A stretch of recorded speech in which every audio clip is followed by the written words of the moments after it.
Hello gamers and welcome back. I'm Rob, of course, or Warshack if you want to call me by my in-game name, and it is about time that we updated our top 5 beginner decks. These decks, again, are going to be for players just starting off in Hearthstone. They're very budget-oriented. Again, you're not going to have all of these cards when you first start off, but these are decks that you can strive to go build that won't take you a whole lot of time. I've made it so there's not any legendaries in the decks.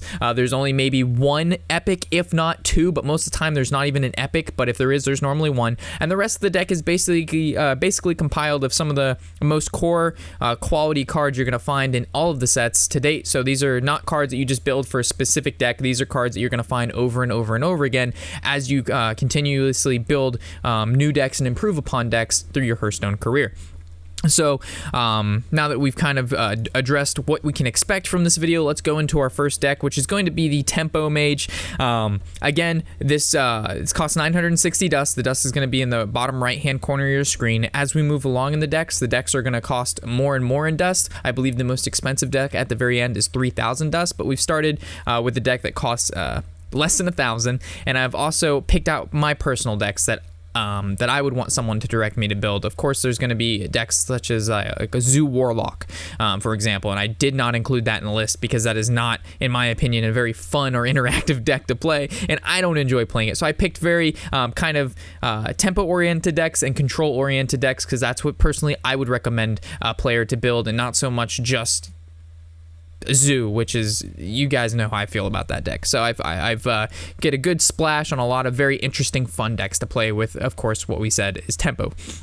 So we're going to go over also the win conditions of these decks, and this one is being able to play basically a creature or a strong spell on curve every single turn. On top of that, you've got cards like Mirror Image, Arcane Missiles, and then Mana Worm for that very bursty start. You can follow that up with, of course, Frost Bolts that allow you to deal with your opponent's mid-range minions.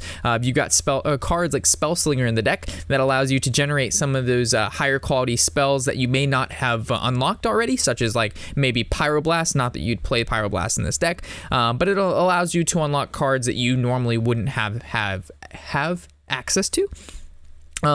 You've got cards like Face the Summoner that are just fantastic for their value. Firelands Portal, again, one of those cards that are very fantastic for the value. And some of you may be wondering, like, hey, you know, you have to buy the first wing to get Firelands Portal. From when I'm making this video, the first wing of Karazhan is free, and you can get Firelands Portal for free. So it's not really a card you have to spend any money on. On top of that, that pretty much wraps up the deck. You're just using high quality spells, either using them on your opponent's face to deal max damage, or using them on creatures so you can get board control.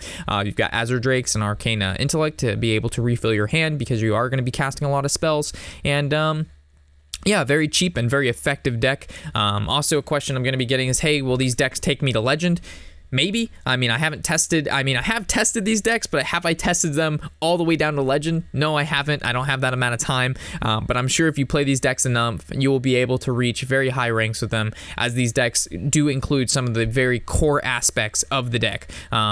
You know, this Tempo Mage doesn't have Yogg in it, but a lot of Tempo Mages aren't running Yogg, and also it doesn't have the Antonidas or Rag, but all of those will come in due time, as those are legendaries and pretty expensive. So moving into the next deck is going to be the Totem Shaman. Keep in mind that I know Rockbiter costs 2. The changes have been made, and I know that Tuskar doesn't summon Totem Golem anymore, but with the Totem Shaman deck, you don't need those changes in here. So as this deck is built right now, I've kept the changes that were made in mind when building this deck, because this is, again, and you can see that the Rockbiter doesn't cost 2, which it normally does now. So the win condition of this deck is to basically play all your totems, get a good Bloodlust out, and if you can't get the Bloodlust out, you've got cards like Thunder Bluff that allow you to buff all of your totems. So you've got a lot of big swing turns with the Wicked Witch Doctor, the Totemic Might, the Earth Shock. You have a lot of cheap spells, Primal Fusion, Rockbiter. So you combo kind of your Witch Doctor with a bunch of cheap spells, then you follow up it with either a Bloodlust or a Thunder Bluff to be able to finish your opponent with one basically huge board swing. You've got Things from Below. That means every time a totem is played, he gets reduced by 1, which is also a comeback mechanic in this deck, because if you have nothing on board, you can kind of play a 5/5 with Taunt for most of the time 3 or less mana. You've got hexes to deal with basically whatever your opponent plays, and the rest of the deck kind of just speaks for itself. Very interesting, very fun deck. and is at 1400 in the dust toss. I should say 1500 because it's 1480, so closer to 1500, but still a very powerful mid-rangey deck and very burst oriented. I would say very similar to the Tempo Mage. So heading into the controller type or controllier type decks, I believe we have 2 more control left, and then 1 sort of mid-range also control, but more mid-range than anything. So this would be the Cthulhu Warrior.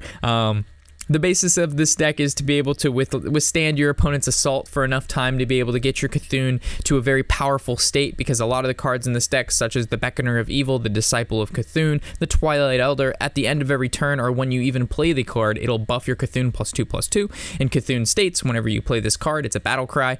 Deal the amount of damage of this card's attack. So most of the time when you're playing Cthulhu, he's at least a 15/15, if not more, and you're going to be able to kill your opponent that turn, if not the following turn. And if they happen to, like, let's say you use your Cthulhu and your Cthulhu dies a horrible death because your opponent's going to kill that as soon as possible, you're going to be able to bring your Cthulhu back with Doomcaller. So most of the time, when you have the ability to spend a lot of time playing to unlock Brand Bronzebeard, he actually combos well with Emperor Tharzan, which is again another legendary from another adventure mode, which is not included in this deck. But there are combos beyond just the Doomcaller to bring Cthulhu back. You also can bring 2 copies of Cthulhu through using Bran into the Doomcaller, which requires Emperor Tharzan to hit both of those. But that's a more advanced type of warrior. This is pretty straightforward, and there's also no brawls in the deck because brawls are epic and brawls are expensive. So this again is very budget for, like, you may say 2700 dust. That's insane. That's insane. But if you look at the Cthulhu warrior that most of the tier 1 players are playing, or tier 2 players,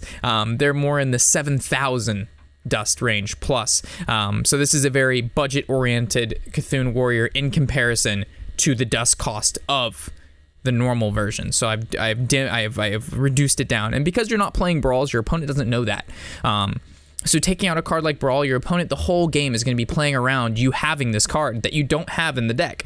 So it actually works kind of with you that sometimes you don't have all of these really good cards because your opponent's going to be expecting them, unless they're just bad and they just do whatever the fuck they want. And then, you know, them being bad actually helps them in the long run because they're just not playing around these cards that they should, which will be when you get the cards, you'll be able to beat them because they're just retarded.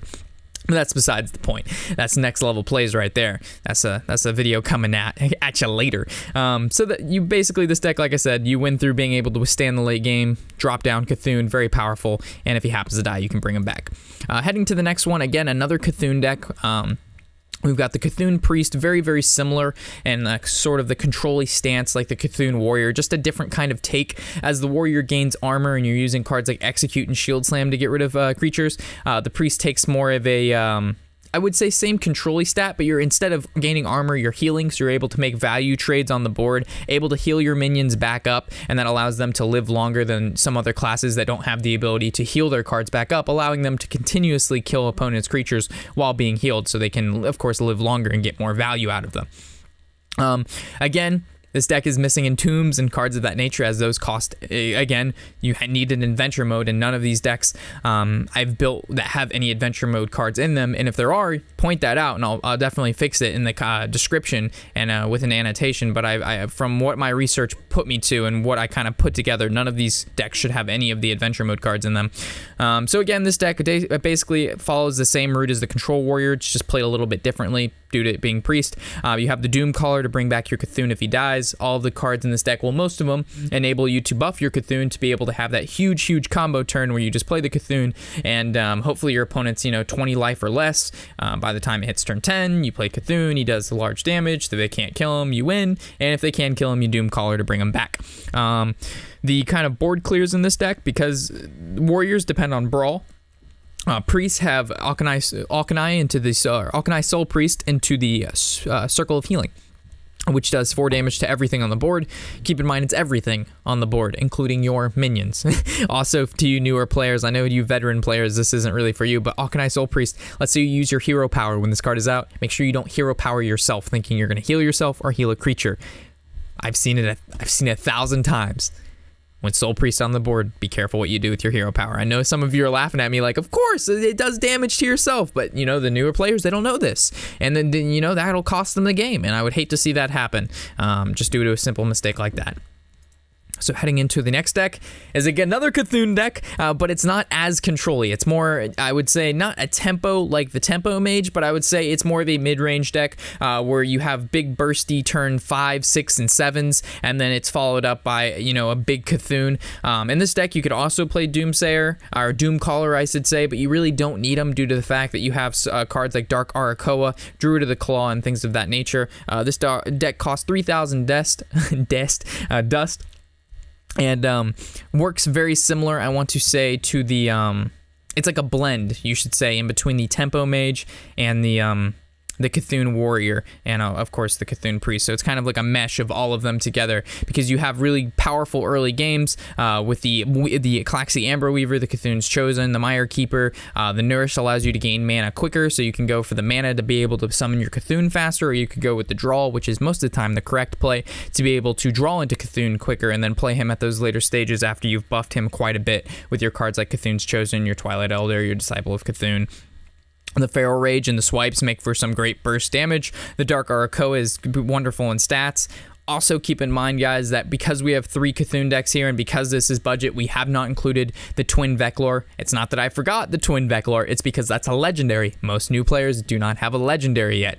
And if they do, you know, they don't pick what legendary they want. They just happen to get it from a pack. And you know, I would definitely recommend watching our which legendaries to craft / disenchant before, you know, start messing around with the crafting section and disenchanting a really good legendary to craft something that maybe seems good right now but isn't good in the long run. So just keep that in mind, and hopefully these decks will take you far. There's a lot more I could go over, but again, we kind of want to keep these videos short, simple, to the point. Don't want to go too much in detail, as you guys who are watching this are mostly newer players, and I don't want to overwhelm you. So if you have any particular questions regarding any of these decks, leave it in the comments section below, and I'll be happy to get back to you as soon as I can. Remember, it's just me on the channel, so it'll take me some time, maybe a couple days, but I'll try to get back to you, like I said. And yeah, have fun. 3 Cthulhu decks, 2 being control, 1 being more of a mid-range, a tempo deck, and then another sort of mid-rangey tempo deck with the Totem Shaman. All of decks, again, should take you pretty far. I want to say at least, if you play them well, at least rank 5, in my opinion. I would be pretty comfortable saying that I could hit rank 5 with any of these decks if you grind out ladder enough. You're not going to win every game, but you definitely, these decks have the core cards in it that all of the normal tier 1 or 2 decks that these fall into would have, such as the Nourishes, the Swipes, and things of that nature. So, as always, guys, hopefully you've enjoyed. Sorry it was a little rant there at the end, but I'm trying to give you all the information I can. So, as always, I'm Warshack, of course, and happy whatever the hell day it is.